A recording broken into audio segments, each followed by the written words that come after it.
research on outdoor air pollution, brain function, and adolescent mental health, and different science careers along the way. And then I brought some real human brain specimens for you guys to hold, to touch, to take pictures with. I already see some faces or looks. It's a once-in-a-lifetime experience, so please make the most of it. As I go through this presentation, please feel free to interrupt me, ask me questions if anything's not clear, okay? All right. So first I'd like to start off with a little introduction about who I am and how I got to where I am and why I'm here. So for college, I attended Wayne State University in Detroit. I actually started college as a chemistry major in the pre-med track. And right away I was placed into organic chemistry. Have any of you taken organic chemistry yet? Okay, I hated it. It was awful. So you had a chapter on it here, just an introduction. Yeah, it was not for me. I quickly learned that hard science was not clicking with me. And I also learned that I'm probably too squeamish for medical school, so that was not gonna work. But then I took an intro to psychology course and became really interested in the brain and neuroscience and emotional health, and that really opened my eyes to that world. And so I realized that you didn't really need to go to medical school in order to study the brain. There's this whole other side of neuroscience that you can get into from lots of different angles. And so once I figured that out, I started volunteering in a bunch of different research labs to see what I liked. So I worked in a child development lab looking at early life experiences and how that shapes emotional health. I volunteered in an aging and an Alzheimer's disease lab looking at the other end of the lifespan. And then in my senior year, I also was in a lab looking at the impact of early life trauma or stressful experiences on brain development. And so that really kind of helped form my interest in neuroscience and in research in general. And so I chose to do a bachelor's in psychology, because at the time Wayne State didn't actually have a neuroscience major. And so I chose to do a bachelor's of science, so I picked and chose like different science courses like the one you guys are in, Intro to Bio, Anatomy, so that if I did choose to go into a neuroscience career, I would have the science background in addition to the psychology background. So my undergrad years were very much about trying things out and realizing what didn't fit and slowly finding areas of science that actually excited me. And so honestly, that's why I'm excited to be with you guys today, because I want to encourage you to try different things, take different classes, go into different labs, follow your interests, and to know that there are many different paths into science and medicine. There isn't just one right way to get here. There's so many different fields or careers in these fields that you might not have heard about today. And so my hope is that, to show you some of those possibilities.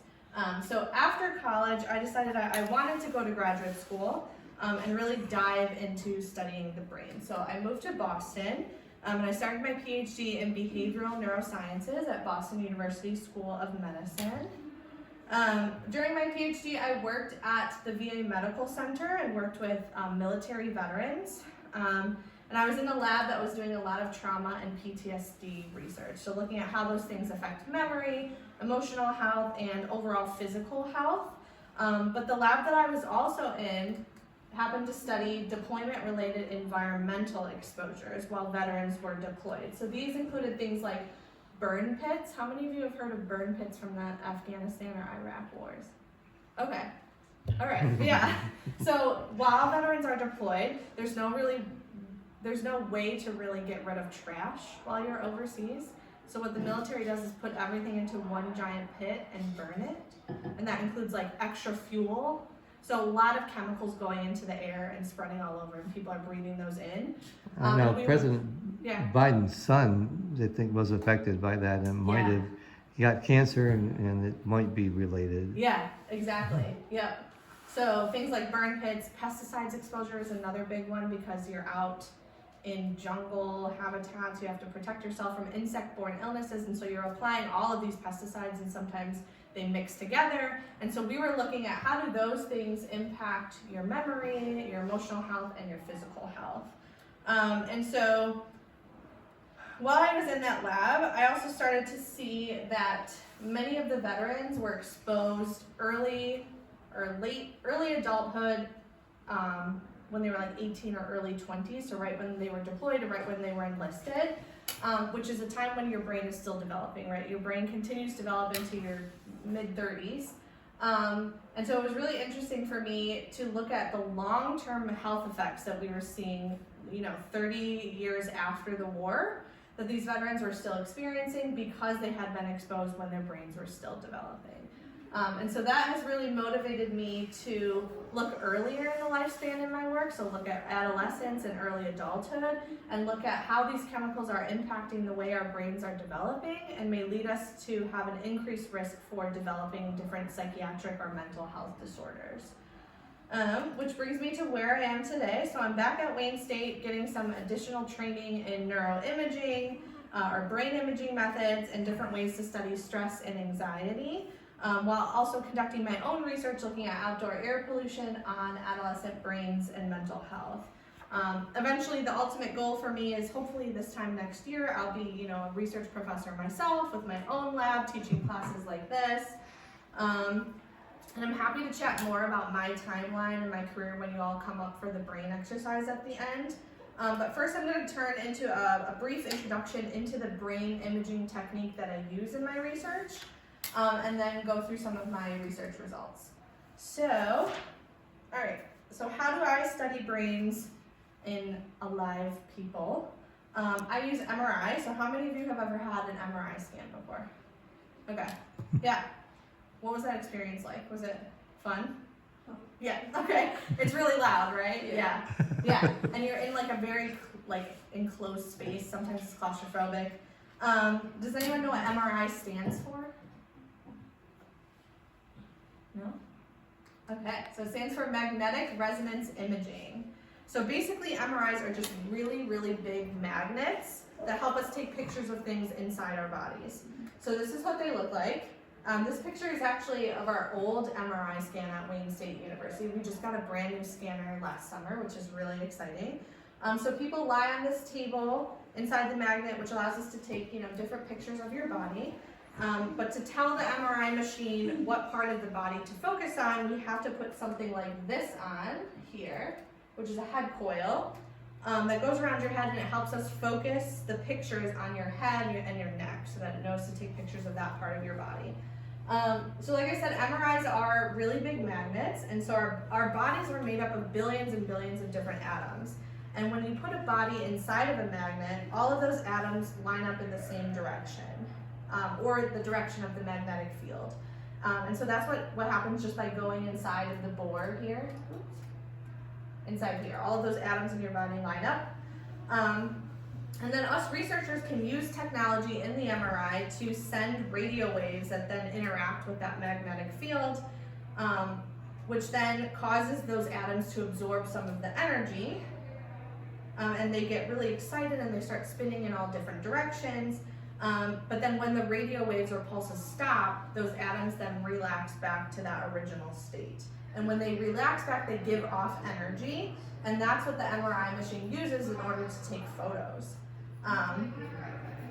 This is all physics, and like I said, some of that hard science stuff is not my forte, so if you have any questions with this, I'm happy to give you resources, but that's like the inner workings of an MRI machine. So you look at the results. Yeah, right. I don't look at how this is made. I look at pretty pictures like this one. So this is an example of some of the pictures that we can get. Would it be helpful if I... Yeah, it might, hopefully it'll turn off lights so you can see a little better. Yeah, okay. Perfect. So this is an example of a structural scan, which allows us to see different parts of the brain structure. So brain regions, see how big, how small they are. You can see here the nose. So this is a slice where if we were to cut right down the middle here and then look at your brain from the side. That's what we're looking at. This is called a sagittal slice here. Does anyone know what this thing here that's going all the way down the neck, what that might be? What was that? Yeah, spinal cord. Good job. Yep. Right there. So we can see a whole bunch of different things. Some neuroscientists only focus on the brain part. I focus on the brain part. Some neuroscientists actually focus on the spinal cord, but I focus up here. And so what the MRI machine does is it takes pictures at every 1 millimeter of tissue. So it takes a bunch of pictures all the way out. And so hopefully this movie works, but it's gonna go through each of those slices or pictures that we can look at. So give it a little second. There we go. So it's going through each slice all the way towards the outside, like the outer edge of your head, and then it will come back. So we can look at all the different parts of your brain without having to like cut you open your skull. We can look at all of this stuff just by putting you in an MRI machine, which is pretty cool. But one of the main brain imaging techniques that my lab uses, and in my opinion is probably one of the cooler MRI techniques, is something called functional MRI or fMRI. And so this is a technique that scientists use to look at brain activation or brain activity either during a task. So when someone is inside the scanner, we can have them play a game or watch a movie or something like that. Or we can have them just rest and let their thoughts, let their minds wander, because our brains really never shut off, right? So how does this technique work? So again, it still centers all around that same MRI machine that I just showed you before. But it also depends on something called the blood oxygen level dependent, or the BOLD signal. So our brains require a ton of oxygen and a ton of nutrients in order to function properly. And so when we are using our brains to do some sort of task, your body will send a bunch of oxygenated blood to help keep up with that level of functioning. And so hemoglobin, or blood, contains iron, right? And remember, we're all in a huge magnet. And so when there's this rush of blood, oxygenated blood and iron, that changes the properties of the magnetic field and the signal, which we can then pick up on and interpret as measures of brain activity in certain areas. So in this figure here, down here, the ratio of oxygenated to deoxygenated blood goes up. And then you can see here, we're starting to see some brightness down here, and we interpret that as activity in the brain, that this part of the brain is being used when someone is doing a task. And so this influx of oxygenated blood typically happens about 2 to 4 seconds after actual brain activity happens, so it's pretty close in time, and it's close enough that us neuroscientists consider it as a marker of brain activity. Okay, so this is what an fMRI scan actually looks like. This is a raw data, and this is just the brain, right? I've cropped out all of the skull and the neck because the only part of the brain that I'm interested in is just this piece. But you can see it's pretty blurry compared to the last image that we just showed you, right? And that's because these scans, we need them to be really, really fast, because we're looking at things that are happening in 2 to 4 seconds. And so in order to take really fast pictures, we lose the spatial resolution. We lose the ability to see really clearly where some of those brain regions are. But what is really cool about this is we can actually see, again, the brain activity. So this is gonna be, it might be really hard to see, but you're gonna see like a wave of ripples coming over, and that's the oxygenated blood going through the brain. So let's see here. Give it a second. Yeah. So do you see how it's like coming up here through the carotid artery and then spreading through the rest of the brain? That's brain activity, or that's what we call brain activity, and how we use experiments to figure out what parts of the brain people are using and when, and how they might operate differently in different disorders. Okay. So here's an example of a type of an experiment that we could do. It's a simple task. So in this scenario, the person is laying down inside of the scanner, and we instruct them to open their eyes for 50 seconds and then close their eyes for 50 seconds. And then down here is the BOLD signal change, or the brain activity, right? So when someone's eyes are open, we can see that their brain activity really jumps up, and then when their eyes are closed, it goes back down. Now, fMRI is all about contrast or comparison. We're always comparing two things. So in research studies, we would compare the brain activation during eyes opened to eyes closed. And that's what this pretty figure up here is. So this is the front of your brain, like where your forehead is, and this is the back of your brain. And so this is showing the areas of the brain that are used more or have higher activity during eyes opened than eyes closed. So this is the back of the brain, the occipital lobe. Does anyone want to guess what the function of the occipital lobe is? Or like, what does that help you do? What was that? Helps you see, yeah, so it's visual processing, right? So all of your visual processing happens in the back of your brain, so that's why it's lighting up when your eyes are open and not when your eyes are closed. All right, so this is the major technique that I use in all of my studies to help me study the brain and behavior in living people, and specifically in adolescents. But before we dive into my studies, I just want to share a quick story. So let me ask you all first, has anyone heard the phrase mad as a hatter or just Mad Hatter before? Yeah, okay. Do you guys know what that actually refers to or where that came from? Yeah. Wasn't it, I forget what it was, but wasn't there like a material like lead or mercury in the hats? Yes, exactly. That's awesome. I'm so like, whenever I do this talk, nobody knows that. I did mention that back toward the Okay. Yeah. much earlier, several chapters ago. But. Okay. Yeah. So in the 1800s, hat makers were known to exhibit psychiatric symptoms such as irritability and depression. They were also considered like really eccentric, and they had some neurological symptoms as well, like slurred speech or tremors. But they worked in poorly ventilated areas, and they used mercury vapors in order to get the fur onto the hats. And so because they were working in these conditions, they were chronically exposed to high levels of mercury in the air, which then caused them to have alterations in their behavior, and thus the term mad as a hatter. And so this is one of the earliest examples and documentations of toxicants in the air leading to subsequent changes in behavior and mental health. In fact, when the intro to the organic chemistry, the inorganic chemistry, we talked about mercury and the hatters, but also Minamata disease in Japan. Yeah, exactly. So there's a lot of different examples of toxins and changes to your brain. Which was real extreme, mercury poisoning. Yeah, these are extremely high levels. Okay. But a similar and recent example of yet again mercury exposure and psychiatric effects was documented in this really remarkable podcast, S-Town, by the producers of Serial and This American Life. So the podcast documents a man named John who despises his small Alabama town and is trying to figure out if a rumor about a town murder is real or not. And John restores antique clocks for a living, which often involves fire gilding, where you melt mercury and gold together. And so without giving too much away, this podcast really uncovers John's unfortunate struggles with mental health issues and how they were ultimately able to pinpoint it to his unique occupational exposure or mercury exposure.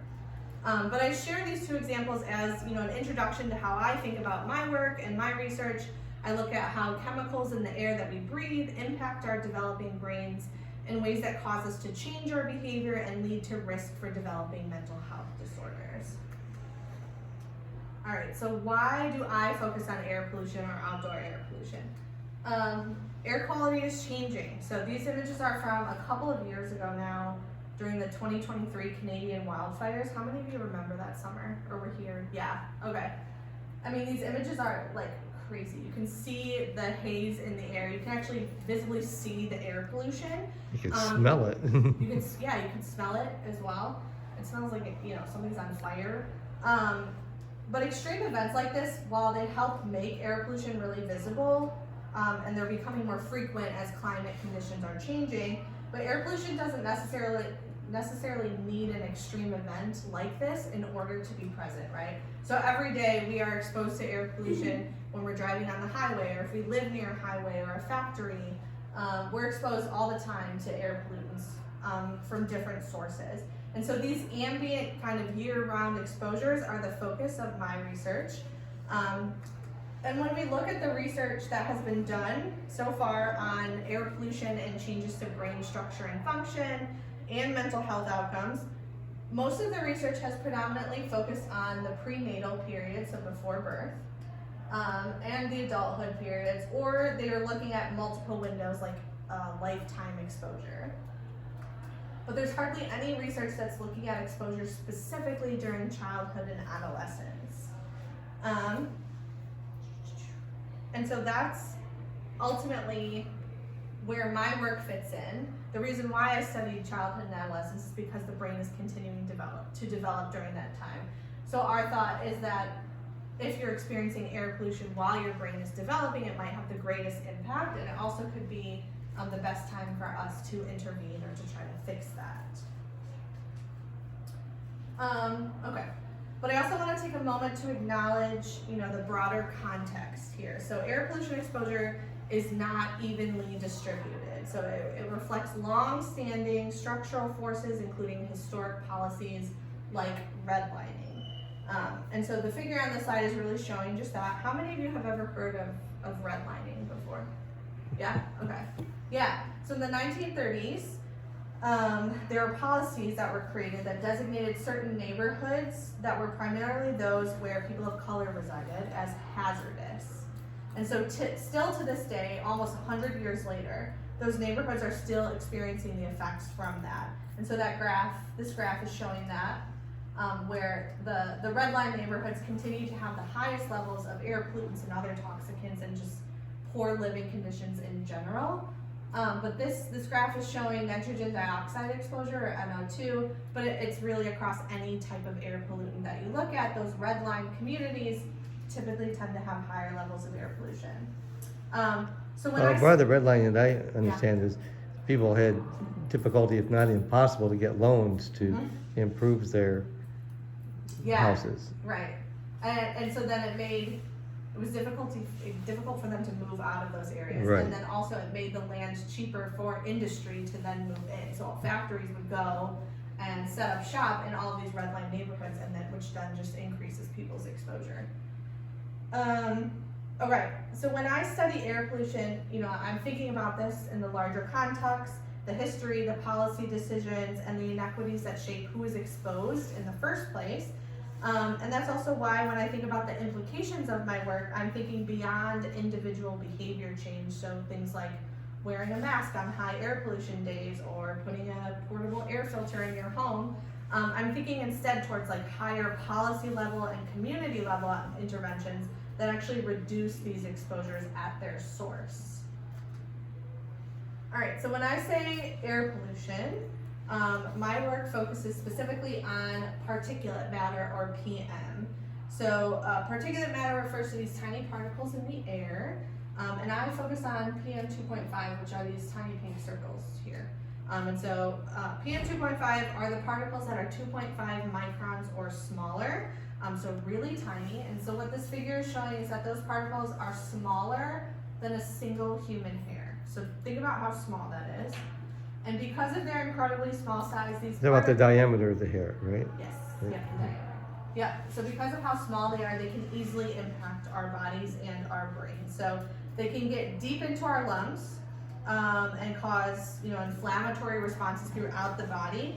And in some cases, they're small enough to even travel directly up your nose and the olfactory bulb into the brain because they are so small. And once they're in the brain, that could also lead to inflammation throughout the body. And so biologically, there are several plausible ways through which PM 2.5 can influence brain development and mental health.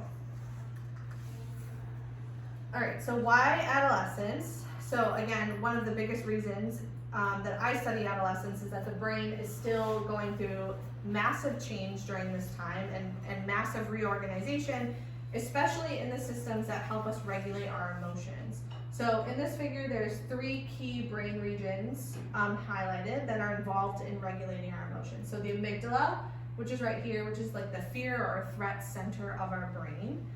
The hippocampus, which is here, which is the memory center of our brain, and then the prefrontal cortex. And I want you to remember these 3 regions because they're going to keep coming up as I go along. And you can also try and find them later on when we do the brain specimens. But during adolescence, areas like the amygdala and the hippocampus are super active. They're highly active, which maps with what we see behaviorally in teenagers, right? We see stronger emotional responses, more reactivity, and quick shifts in emotion because these 2 things are so active. And the prefrontal cortex is not active here because it's still underdeveloped. And this is in contrast to what we see in adults, where the prefrontal cortex is equally as active as the other parts of the brain, and that actually allows it to inhibit or stop those emotional responses. And so again, adolescence is a window when these emotion regulation systems are still in flux, and that makes this developmental stage particularly sensitive to environmental influences.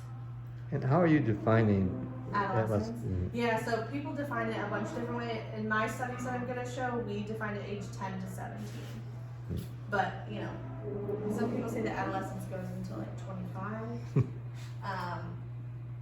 It just kind of depends on the person.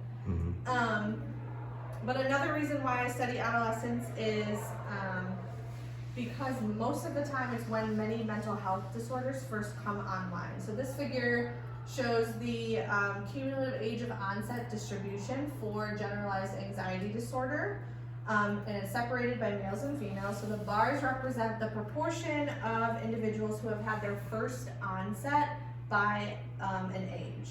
And so as what you can see here is that there's the biggest increase between the ages of 10 and 20. And so that's when the most first onsets of anxiety occur. And you can also see here the typical sex difference that we see, where females typically tend to have higher rates of anxiety than males, and they also typically tend to happen earlier than males as well. And so adolescence is not only a period of major brain reorganization, but also the period when many young people experience anxiety for the first time. And so it really makes it a critical window for identifying mechanisms, including environmental influences, that might shape risk and resilience.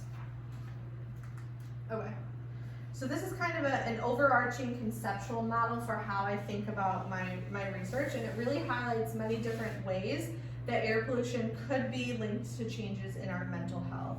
So in this figure, I focus on those three key brain regions again: prefrontal cortex, amygdala, and hippocampus, because they are so central to emotion regulation, threat processing, stress responsivity, and all three of those undergo substantial maturation during adolescence. But you can also see that there's many other additional pathways. So one, for example, is inflammation, oxidative stress, and other systems. And so the real takeaway from this is that there isn't just one mechanism, right? Air pollution might shape risk through many different pathways or systems. And so today I'm going to show you three different studies that each test different parts of this broader model: the developing brain at rest, emotion-related brain processes, and then some emerging evidence for pollution-related differences in inflammatory markers in the blood. So taken together, this work really aims to help clarify how air pollution may shape the developing brain and brain function in ways that are relevant for adolescent anxiety. All right, so to start, I'm going to focus on large-scale brain network development at rest. So again, adolescence is a period when brain networks supporting emotion regulation and attention are still developing or refining, which makes them really sensitive to these environmental stressors. So in this first study, I examined whether outdoor air pollution exposure relates to how these networks develop from late childhood to early adolescence. And so to do that, I used the nationwide ABCD study, which is the largest long-term study of brain development in child health in the United States. There are 21 sites across the United States here. There is one in Michigan. It's at U of M in Ann Arbor. And the ABCD study enrolls kids at the age 9 to 10 and then does yearly follow-ups thereafter. So it's really the largest study looking at adolescent development. And so it's an incredibly rich data set. It includes MRI scans, mental health assessments, and importantly for my work, it includes many place-based environmental exposures. And so one of these is an estimate of outdoor air pollution at each participant's home or residential address. So these estimates come from fancy statistical prediction models that take together data from ground level air monitors in the community. So the Environmental Protection Agency, or the EPA, has ground level monitors throughout the country. And then it also incorporates data from weather patterns, atmospheric conditions, and traffic information to estimate or predict what someone's exposure would be at a home. And so for this study, we focus specifically on exposure from, this is a typo, but from 9 to 10, so from early childhood exposure. or late childhood exposure. And then for the brain scans, we focus on resting state fMRI scans. And we were looking at the change from ages 9 to 10 to 11 to 12. And so what does resting state fMRI mean? It's that in the scanner, the person is just laying there. We're not asking them to do anything. They're just laying in there, probably thinking about when they're gonna get out of the scanner, what they're gonna have for dinner. They're just laying in there, not doing any task. All right, so before I get into the results, I wanna briefly describe what brain networks I focused on and why they're important for adolescent development and mental health. The first is the default mode network, or the DMN. Have any of you heard of this network before? No? Okay. So this network supports like internally oriented thinking. So things like daydreaming, self-reflection, thinking about yourself or the future. And this network tends to be more active when your mind is at rest and less active when you're focused on a task. And in contrast to that are these major attention networks. So we have the ventral attention network here, dorsal attention network, and then the cingulate or particulate network down here. And all of those different types of networks help us direct and shift our attention to the outside world. And so these networks become active when we're focusing, we're concentrating, we're solving problems, or we're regulating our brains and our emotions.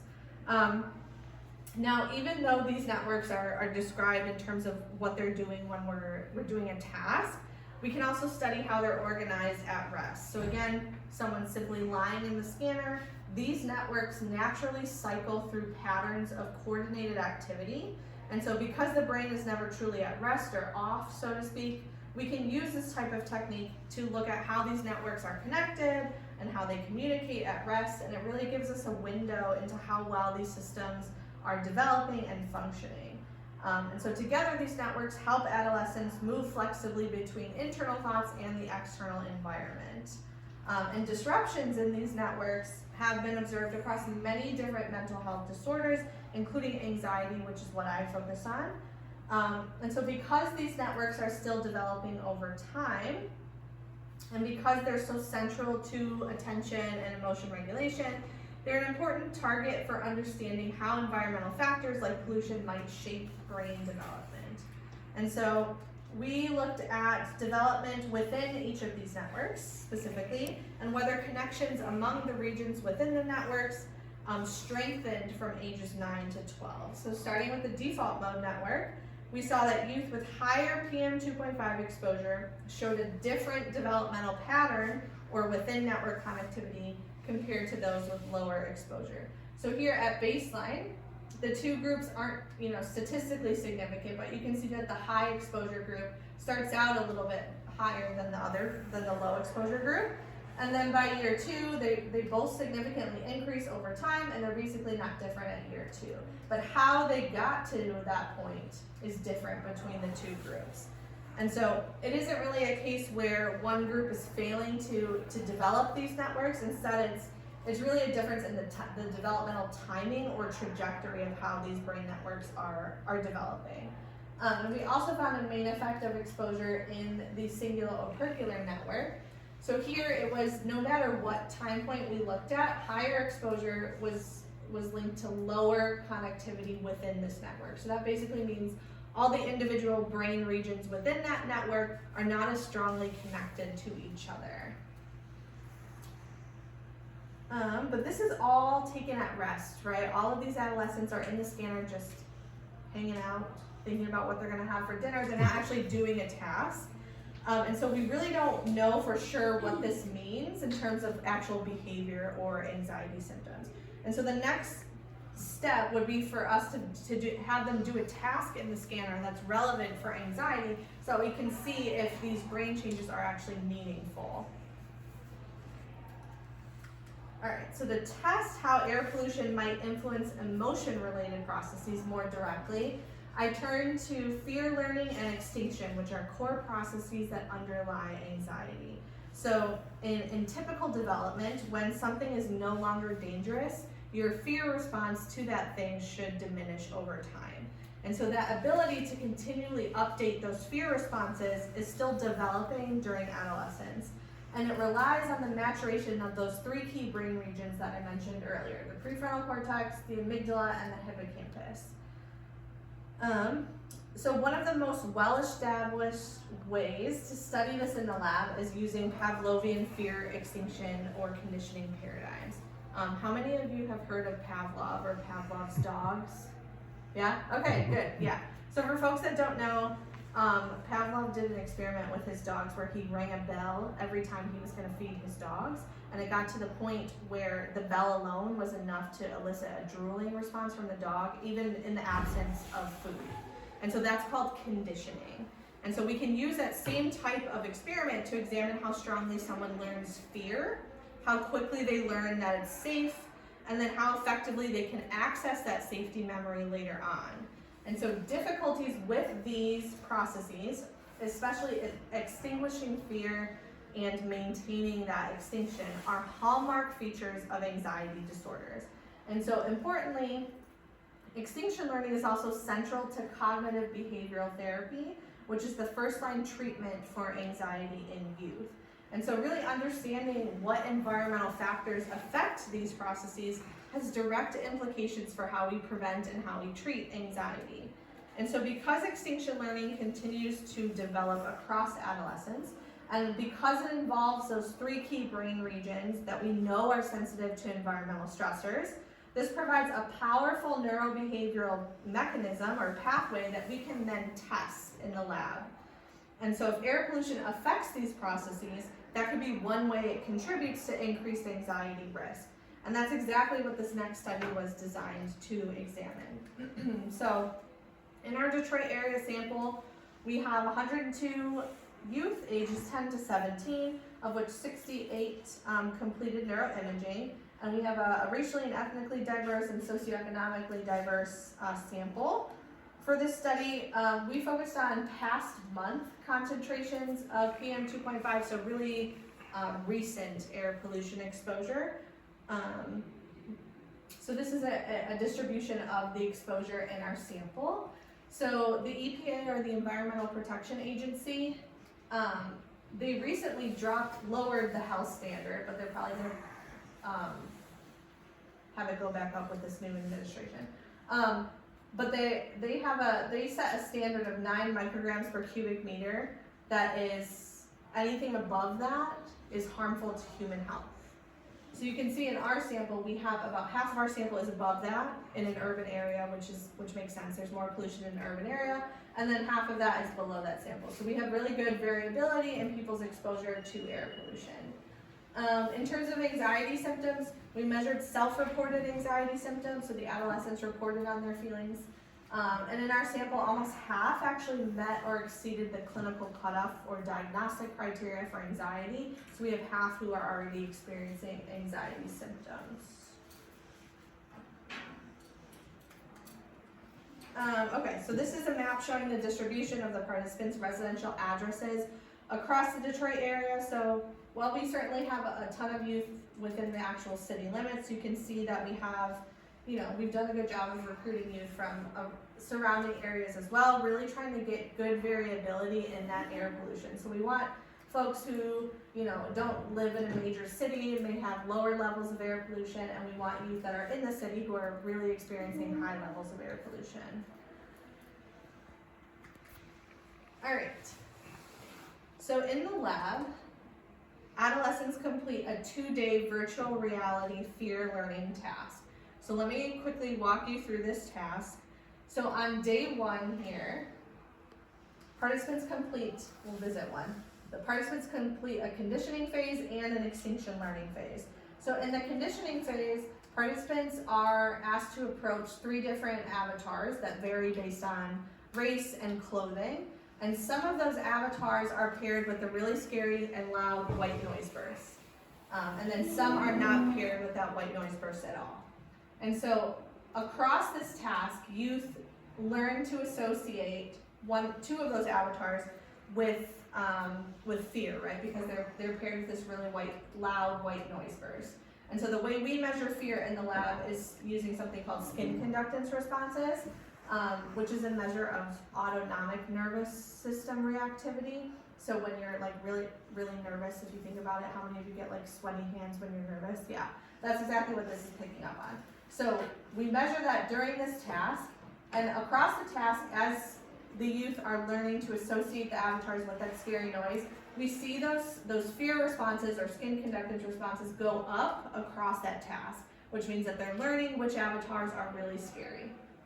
Then they take a short break, and we put them in extinction learning period here, where those same avatars are presented again, but this time there's no white noise burst with them. So over time, you should now learn that these avatars are now safe because they're no longer paired with that noise. And so over the extinction task, we see those fear responses come down over time. But then 24 hours later, we have them come back in the lab and we see if they can remember that safety learning. And so good recall of that prior safety memory is with these skin conductance responses remaining low, just like they were at the end of extinction. Poor recall would be if those original high fear responses were to come back. That indicates poor recall of that prior safety memory. And poor recall is what we typically see in individuals with anxiety disorders or with PTSD. We see they have trouble recalling that prior safety memory. And so really this study was designed to test whether air pollution affects some of these processes and the brain systems that support them. So we had 68 youth who actually completed this entire task while they were in the scanner, so we can look at their brain activity during the task. Okay, so what did we find? So for the purposes of this talk, I'm focusing on extinction recall, which means I'm focusing on whether adolescents remember that safety learning 24 hours later. So do they remember that those previously threatening avatars are now safe? So we'll first start with the end of extinction down here. Let me orient you to this graph. So on the y-axis is the skin conductance response. So higher levels indicate higher fear. The air pollution groups, orange is high air pollution, blue is low pollution. The CS type refers to the type of avatar here. So the solid colored avatar is the safety cue, so the one that was never paired with that white noise burst. And the ones with the lines is the threatening cue, the avatar that was paired with that white noise burst. So here at the end of extinction, we see that there's no significant difference between the threat cue and the safety cue in terms of their fear response, which is good. That means that they learned safety. Both avatars are now showing low fear responses. In both groups, the high and the low air pollution group, there's no differences. So everyone learned safety, which is what we would expect. But then, when we look at early recall, so 24 hours later, when we look at can they remember that safety learning, that's where we start to see really big differences. So for the high group, you can see that high fear response immediately comes back 24 hours later. And you can see there's a big difference between the threatening cue and the safety cue.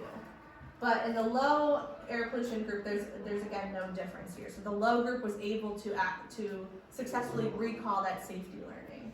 So again, this means that those with high air pollution exposure are exhibiting poor recall of that safety memory. So they're having trouble recalling that previously threatening avatar is now safe.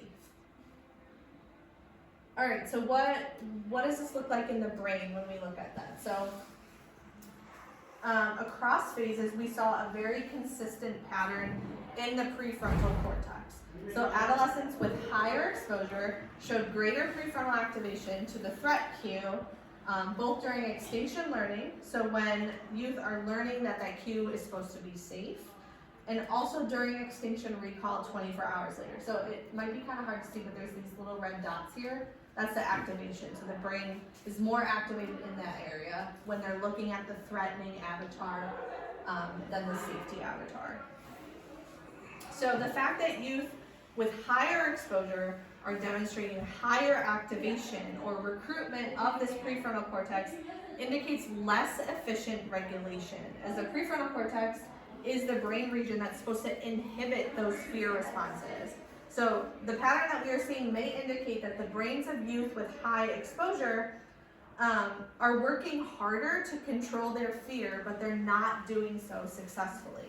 And so taken together, these findings show that higher air pollution exposure is associated with both poor extinction recall and altered fear regulation by the prefrontal cortex. So what does this mean? So these findings point to a very specific and modifiable process, extinction learning and recall, as potential pathways that link air pollution to anxiety risk. And the really interesting and exciting part about this is that extinction learning is trainable.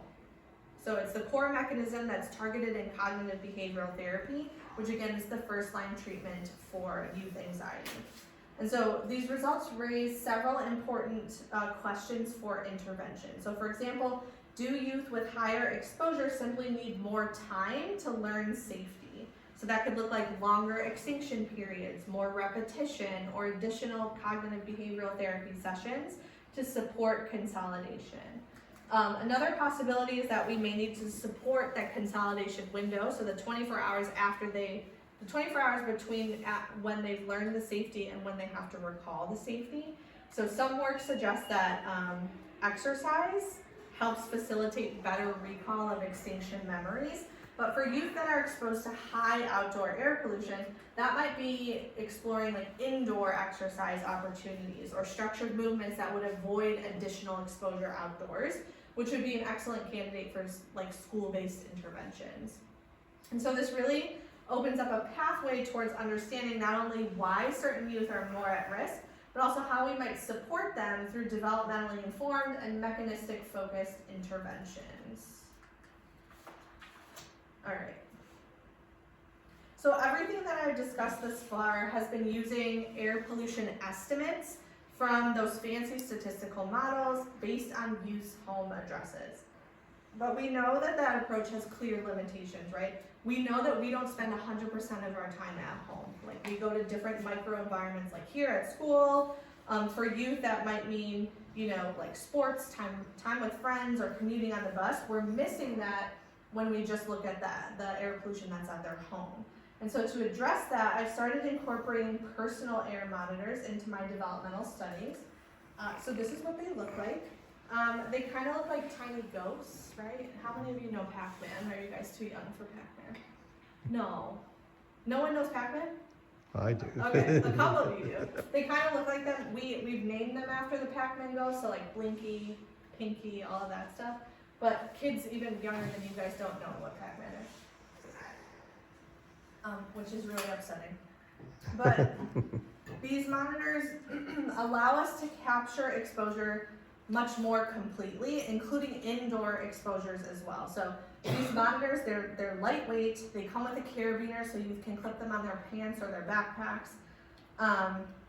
They can wear them around for most of the day. And youth actually don't mind wearing them around. So these are two participants from my study who are kind of modeling wearing the devices, which is kind of cute and funny. But they're really lightweight and they're easy to carry around. And so using these monitors, they sample the air and give estimates of PM 2.5 at second by second intervals with GPS location data, which gives us, again, a very fine level of exposure data and indoor exposures as well. And so I'm going to quickly go through some slides illustrating the kinds of data that we can get from using these tools and some very preliminary patterns. So this slide shows an example of the level of detail that we can get from these personal air monitors. So these are two separate days of data from the same participant. So they live down here in Hamtramck, and we can actually track their commute to their school in Grosse Pointe Woods here. What I want to highlight are the differences between these 2 days. So on the left is what we would consider a low outdoor air pollution day, and on the right would be a high outdoor air pollution day. But you can see that their home address here, down here, this red dot, tends to have pretty high levels of PM 2.5, no matter what's going on outside. And then we can also see that their school in Grosse Pointe Woods, this purple dot here and over here, maintains really low levels of indoor air pollution, no matter what is happening outside. And that's probably because the school probably has really good ventilation, really good vents, and so the outdoor air is not getting into that home, or getting into the school, as it is, in some of these other microenvironments. it really gives us insight into how different microenvironments may buffer or amplify exposure throughout the day. So for example, if we were using that old technique of just looking at the house, we would miss all of this just by using the house. So we can really look at different areas and how those contribute to use everyday exposures. So this is an example of the distribution of exposure in our studies. So again, here's that EPA level at 9 micrograms per cubic meter. So what you see here is that we're getting pretty higher levels than we did using the home address.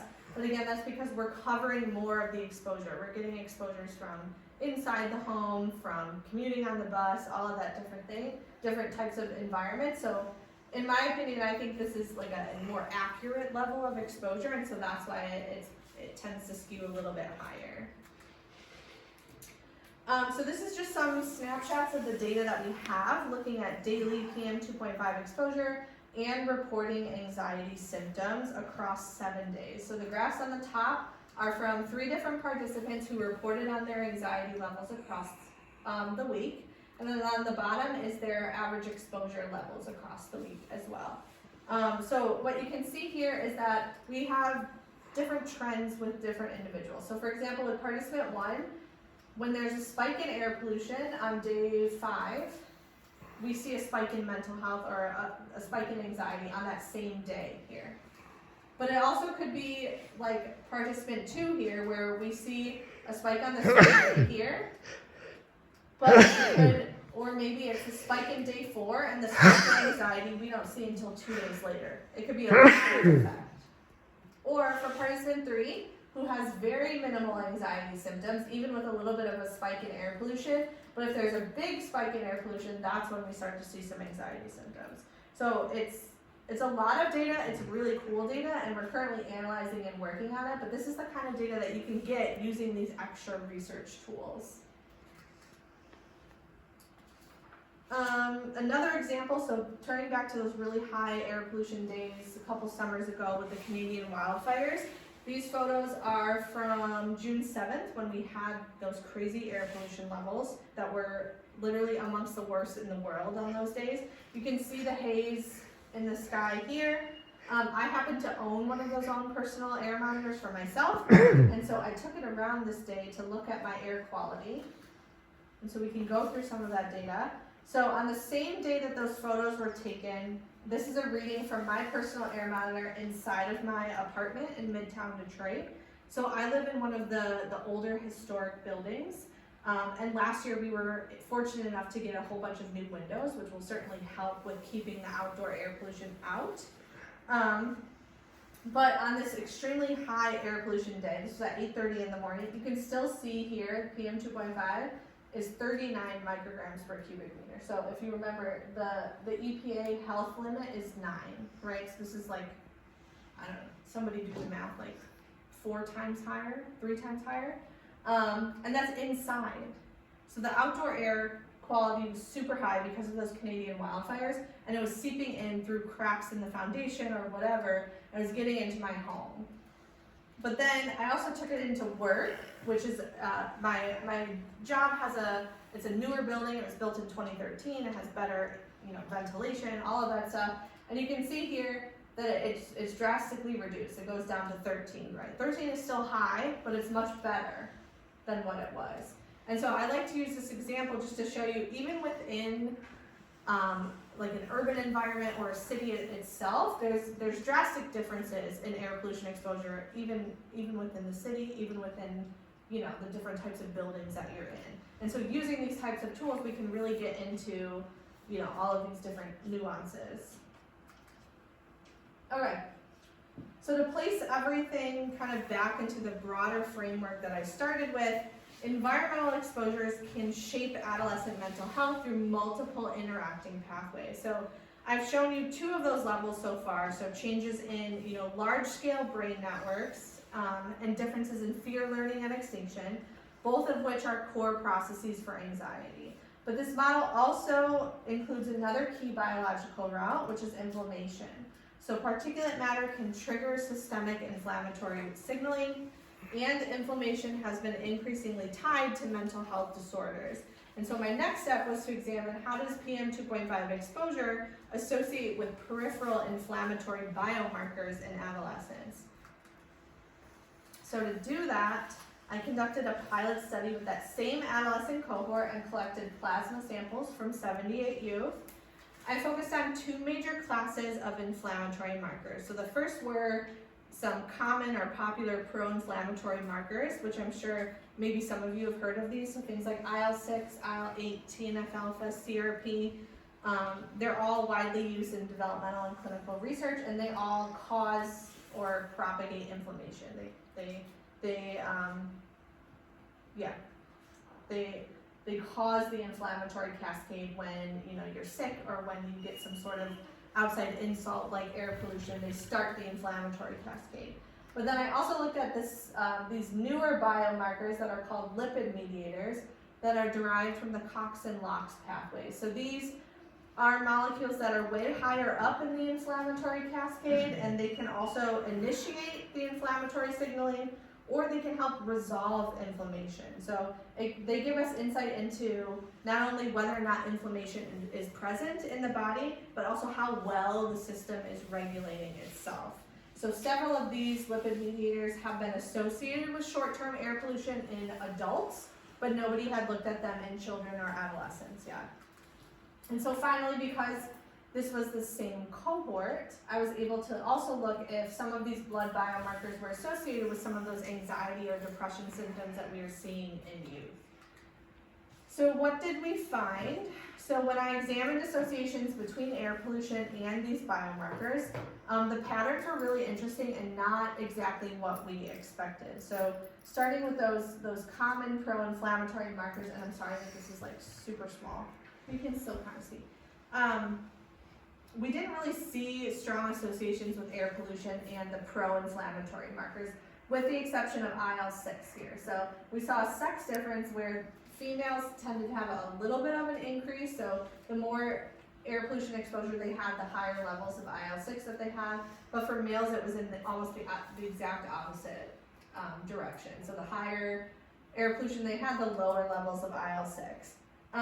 But I will say we should interpret this with caution. So in our sample, females tended to live in like more urban areas, and so they had higher exposure to begin with, and females tend to report higher anxiety symptoms as well. And so this kind of difference that we're seeing may just reflect overlapping social and environmental factors and less of an actual sex difference, but we're still looking into that. But when we looked at those lipid mediators that I talked about that are supposed to help resolve inflammation, that's where we saw all of the effects. So for a bunch of different inflammation resolving mediators, higher exposure was associated with higher levels of these inflammation resolving mediators. And so why that's interesting is if they're involved in the resolution of inflammation, they help turn off the inflammatory responses. Why are we seeing higher levels of these with air pollution? So it might suggest that the inflammatory system is working harder in the context of ongoing environmental exposure. So because youth are continuously exposed to outdoor air pollution, their body has to work harder to really combat that inflammation. So that's why we're seeing an uptick in these anti-inflammatory lipid mediators. And then when I looked at these biomarkers in relation to their mental health symptoms, we again saw a different pattern. Here, IL-8 was associated with higher depression symptoms in youth, so higher levels of IL-8 in your blood was associated with higher levels of depression. And then TNF-alpha was associated with higher levels of anxiety symptoms, but again, only in females here. And so all of this really points to the fact that air pollution seems to be acting on the body's ability to resolve inflammation, but then the mental health symptoms seem to be associated with that active inflammation. And so we're figuring out where to go next with this research, but we think we really need to probe the system and actually look at change in these markers over time, because this is all at one time point. All right. So to wrap everything up, here's what we've learned today. So across several studies, we're seeing that outdoor air pollution is linked to meaningful differences in the developing brain. We see changes in how large-scale brain networks grow and connect during adolescence. We see differences in how teens learn and remember fear, and what is safe, which can relate to anxiety. And we see differences in these inflammation resolving markers in the blood. And so all of these findings kind of point to the same message, where it's the outdoor air that we breathe can shape our brains and emotional health. And the really important part is that this work brings us towards real intervention targets. So some of these can be individual-based interventions. So again, air filters in the home, masking, not going outside when it's super high air pollution day. But many are also community or policy level changes, like improving air quality in neighborhoods, around schools, or reducing traffic related or industry pollution. And so this work doesn't really, it doesn't only help us understand the science, it also helps us think about how we can make environments healthier for young people as well. But before I close, I also want to share one more piece of my work, so something I think that's really important for anyone interested in science, health, or even public service, and that's science policy and communication. So science policy is about making sure that the decisions that affect our communities, like environmental rules or research funding, are informed by good scientific evidence. So I've gotten involved through the Society Or should be, right? Or should be. Yeah, they should be, right. They should follow good science. I've gotten involved with this through the Society for Neuroscience, where I've met with lawmakers to talk about environmental health and why science matters and why it's important. And a big part of that science policy work is actually communication. So scientists need to be able to explain their work clearly to the public, to decision makers, and to communities. And so I've tried to do this in many different outlets. So I've been interviewed by NPR, and I've written op-eds here to try and make my research accessible to people that are outside of academia. And I also do, outreach locally in Detroit schools and community groups, bringing neuroscience and environmental health directly to students, which is exactly what I'm doing here today. And so the reason I'm telling you all of this is because science policy and communication are real career paths. And they're also things that you can start getting involved in right now. No matter what field you go into, biology, nursing, engineering, public health, or anything else, your voice can really help shape healthier and safer communities. And with that, I'll take any questions if you guys have them, or we can move on to the fun brain stuff. Anybody have any questions? No? Cool. All right. So I have several human brain specimens. Yes, they are real human brains. They were donated to Wayne State University's School of Medicine. So they are real human brains, and we need to be respectful. We need to be gentle. Some of these specimens are really, really old, meaning that they've been out of the body for like 20 years. So just be gentle.